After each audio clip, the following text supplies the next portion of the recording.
Bên kia phải lắm, bên kia. Đây đẩy một lần.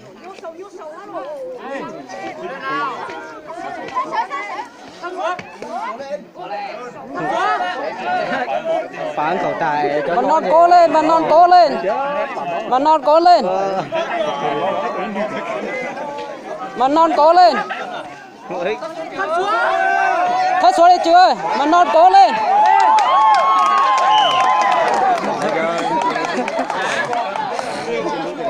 Con khỏe thế thôi. Gì mà con khỏe thế? Hai ông bắt cơm nó khỏe đâu. Hay là. Đồ Sơn.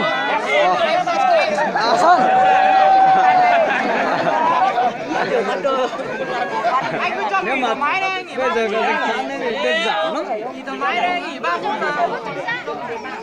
Nghỉ thoải mái mà. Nó có 3 phút để nghỉ mà.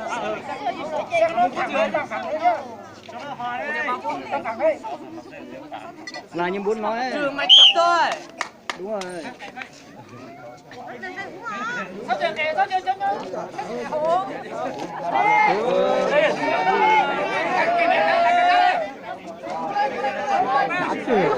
Cẩn thận anh em thiết cái gậy gì nhé.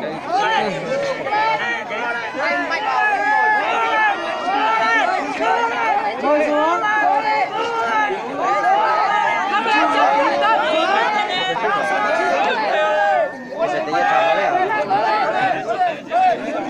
Cố lên.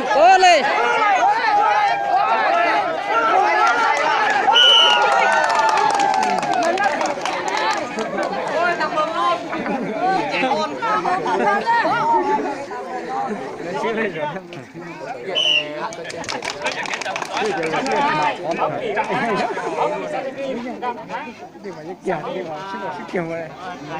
Sai dây phim hay sao?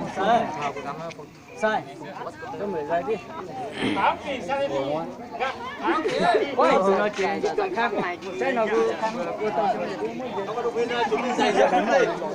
Tài nó gọi bắt nó vào đấu luôn thôi. Nó đời nó cua kìa.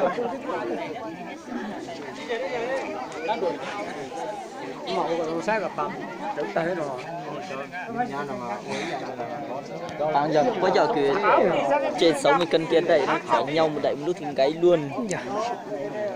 Có kỹ đâu nha. Ra sớm trước rồi.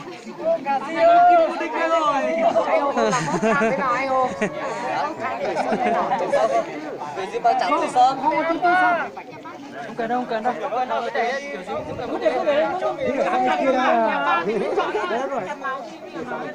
Bốc tham đợt 3 thôi, ông chỉ bị tham một tí nữa nhưng mà đợt 3 đấy. Đợt 3 thì bốc thôi. Còn một cái gì? Không. Nhìn nhỏ hết mà. Vợ mình non chứ. Mình non. Không á.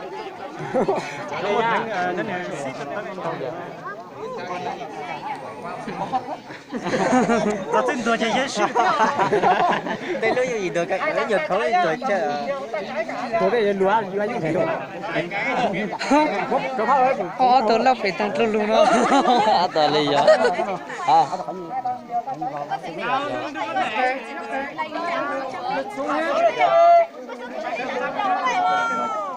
Hiểu tay bên này kìa.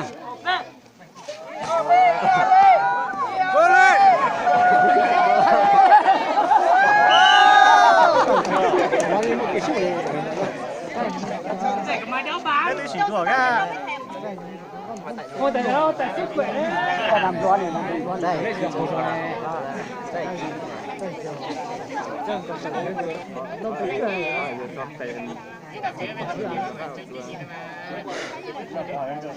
Con đông đời có giả này hết rồi. Đi cùng tay đi.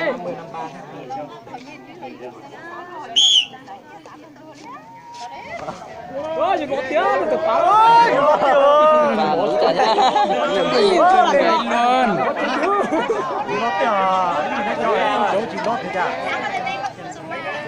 Sao thì cố lên. Thôi là cần cố lên. Thấp. Thầy cố lên. Thầy cố lên.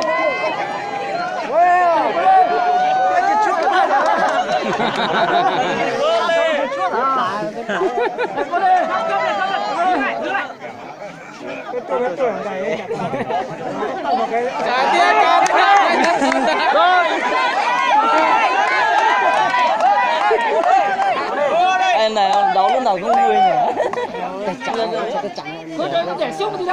Đầu cuối gì kìa.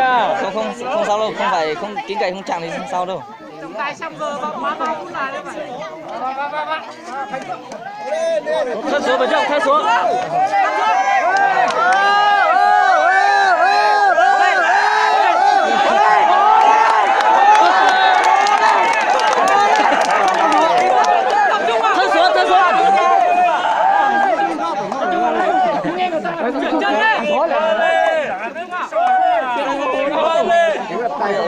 Hãy xem đồng hồ này. Thôi đi.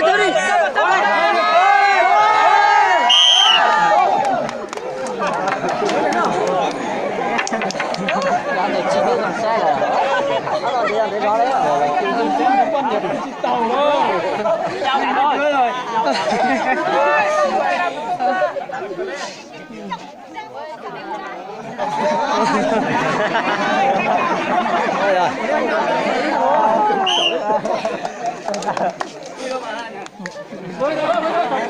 Trò chơi thôi, anh không biết à. Thật không?